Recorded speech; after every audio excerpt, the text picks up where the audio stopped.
नाजरीन, जाने अनजाने में गलतियां तो हम सबसे होती हैं और इन गलतियों का रिजल्ट भी हमें ही भुगतना पड़ता है। आज आप इंसान से पेश आने वाली ऐसी गलतियों के बारे में जानेंगे जो थी तो बहुत ही छोटी, लेकिन उनकी वजह से होने वाला नुकसान इंतहाई बड़ा था। तो आइए शुरू करते हैं।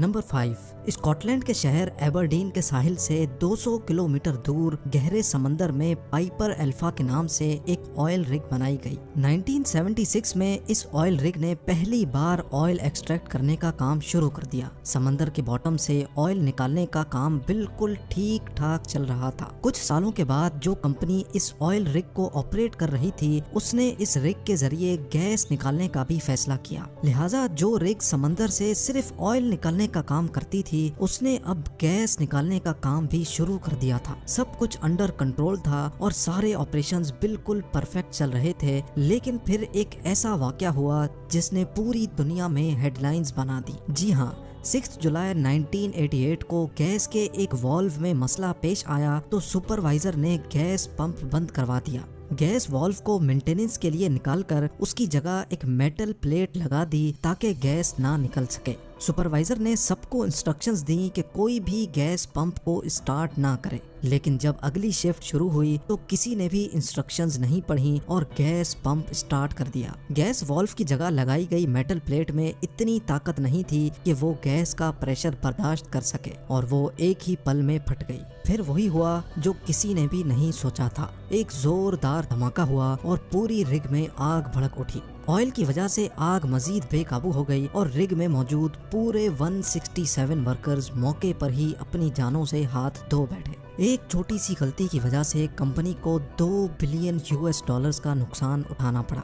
नंबर 4, 2017 में रिलीज होने वाली जस्टिस लीग मूवी में सिनेमा ऑडियंस ने एक अजीब चीज नोटिस की। हेनरी कैविल जो इस मूवी में सुपरमैन का किरदार अदा कर रहे थे, कुछ सीन्स में उनके होंठों पर अजीब धुंधलापन देखा गया। ये धुंधलापन सुपरमैन के चेहरे को खराब कर रहा था और ये बात सुपरमैन के चाहने वालों को बिल्कुल भी पसंद नहीं आई। ऑडियंस ये सोचने पर मजबूर हो गई कि मूवी के कुछ पार्ट्स में सुपरमैन की शक्ल ठीक और कुछ पार्ट्स में खराब क्यों है। आखिरकार ये मालूम पड़ा कि जस्टिस लीग की शूट खत्म होने के बाद जब मूवी की एडिटिंग पे काम चल रहा था तो एडिटर को हेनरी कैविल यानी सुपरमैन के चंद सीन्स अच्छे नहीं लगे और वो सीन अब दोबारा से शूट करने की जरूरत थी। लेकिन मसला ये था कि हेनरी कैविल अब मिशन इम्पॉसिबल 6 की शूट पे काम कर रहे थे और वहाँ उनके रोल के हिसाब से उन्होंने मूछें भी रखी हुई थी।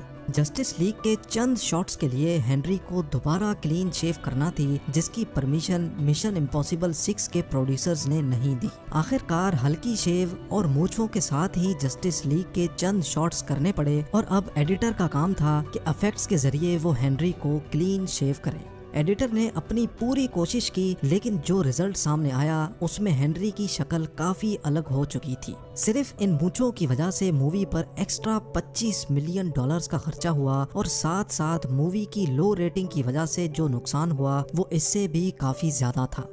Number 3, B-2 bomber aircraft America का हैवी स्ट्रेटेजिक बॉम्बर एयरक्राफ्ट है। 23 फेब 2008 वाले दिन माइक्रोनेशिया में ग्वाम एयरबेस से B-2 बॉम्बर टेक ऑफ तो हुआ, लेकिन चंद फीट के एल्टीट्यूड के बाद ही वो फौरन क्रैश हो गया। 5100 घंटे बिल्कुल परफेक्ट फ्लाइट करने वाला ये जहाज एक ही पल में कचरे का ढेर बना तो किसी को भी यकीन नहीं आया। आखिरकार इन्वेस्टिगेशन में ये बात मालूम पड़ी कि एयर प्रेशर सेंसर के ऊपर बारिश के पानी का एक कतरा पड़ा था, जिसकी वजह से टेक ऑफ के फौरन बाद सेंसर मेन कंट्रोल बोर्ड को सिग्नल ना दे सका। सिर्फ बारिश के एक कतरे ने इतने बड़े बॉम्बर जहाज का बैलेंस आउट कर दिया और वो जमीन पर जा लगा। लेकिन खुशकिस्मती से दोनों पायलट्स ने खुद को इजेक्ट करके अपनी जान बचा ली। अगर टेक ऑफ से पहले सेंसर को अच्छी तरह साफ कर दिया जाता तो $2 बिलियन का नुकसान ना होता। नंबर 2, 13 जनवरी 2012 को कोस्टा कॉन्कॉर्डिया नामी एक इटालियन शिप इटली के शहर चिविटोवेकिया से रवाना हुई।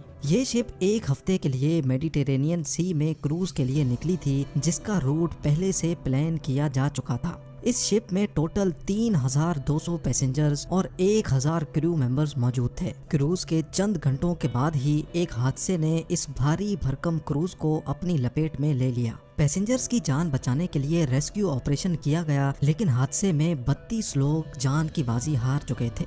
इन्वेस्टिगेशन में मालूम पड़ा कि शिप का रूट पहले से प्लान किया गया था, लेकिन कैप्टन फ्रांसिस्को शेटिनो ने डॉक से निकलते ही क्रूज की डायरेक्शन जिलियो आइलैंड की तरफ कर दी थी, जहां पर समंदर में बड़े बड़े पत्थर होते हैं। ऐसा ही एक पत्थर कोस्टा कॉन्कॉर्डियो से टकरा गया, जिसने शिप के लेफ्ट साइड में गहरा डेंट डाल दिया था। इस शिप को बनाने में टोटल 612 मिलियन डॉलर का खर्चा हुआ था, लेकिन इस हादसे से टोटल 2 बिलियन डॉलर्स का नुकसान हुआ। यानी जितना खर्चा इस शिप को बनाने में हुआ था उससे भी 3 गुना ज्यादा, जिसमें पैसेंजर्स को कॉम्पनसेशन, शिप को वहां से हटाने का खर्चा और शिप को स्क्रैप करने का खर्चा भी शामिल था।